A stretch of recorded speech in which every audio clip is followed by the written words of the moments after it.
For much more on all of this, let's bring in Republican Congressman Jim Jordan, chairman of the House Judiciary Committee, is a member of the House Oversight Committee. You have a busy day ahead of you, so thank you for starting it with us. One question is the Republicans, there's a long list of them. If you pull up call for number 2 here, you see a lot of Republicans saying that Biden should resign, that if you're not well enough to have the nomination to go for the presidency, are you well enough to serve right now? Here's J.D. Vance on that issue last night with Jesse Waters. I mean, look, there's a constitutional process, the 25th Amendment. If Joe Biden can't run for president, he can't serve as president. And if they want to take him down because he's mentally incapable of serving, invoke the 25th Amendment. You don't get to sort of do this in the most politically beneficial way for Democrats. If it's an actual problem, they should take care of it in the appropriate way. Your thoughts on that, sir? Yeah, I think the American people agree with Senator Vance. But what I'm focused on is let's make sure we beat Kamala Harris or whoever the Democrats put up. And frankly, I don't think it matters that much because you can't change the facts.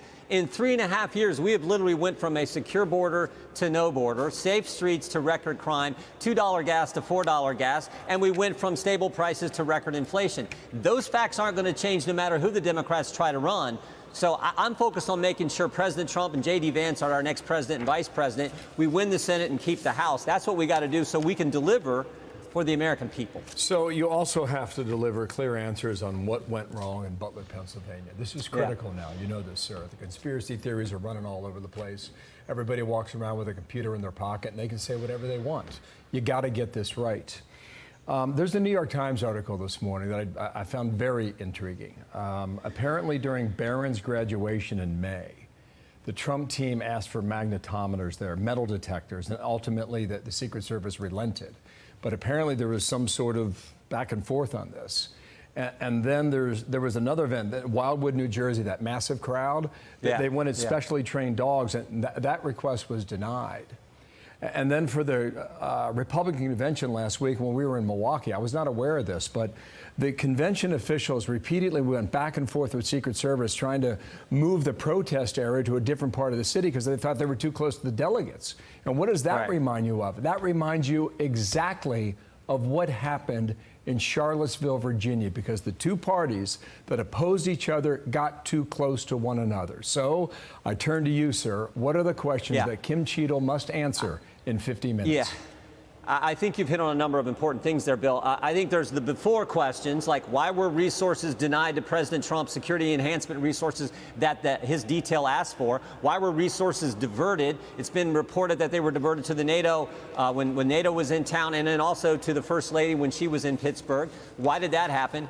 There's a finite number of buildings that needed to be secured where you had line of sight from the rooftop. It's not a huge number. Why weren't those secured? So I think there's all those questions about before the actual event took place. And then there's the key questions about what happened during it. 6:09, the shooter is identified. 6:10, the counter sniper is notified about the shooter on the rooftop. 6:11, the shooter fires and hits President Trump. 6:12, the counter sniper takes him out. 6:14, the president is taken off the stage. So that's 5 critical moments, 5 critical minutes. We want to know exactly what was going on in those 5 minutes. What were the communications? I think that's an important line of question that we need to get to. And there's been reports that there wasn't just one communication system. It wasn't a seamless communication network that they had set up.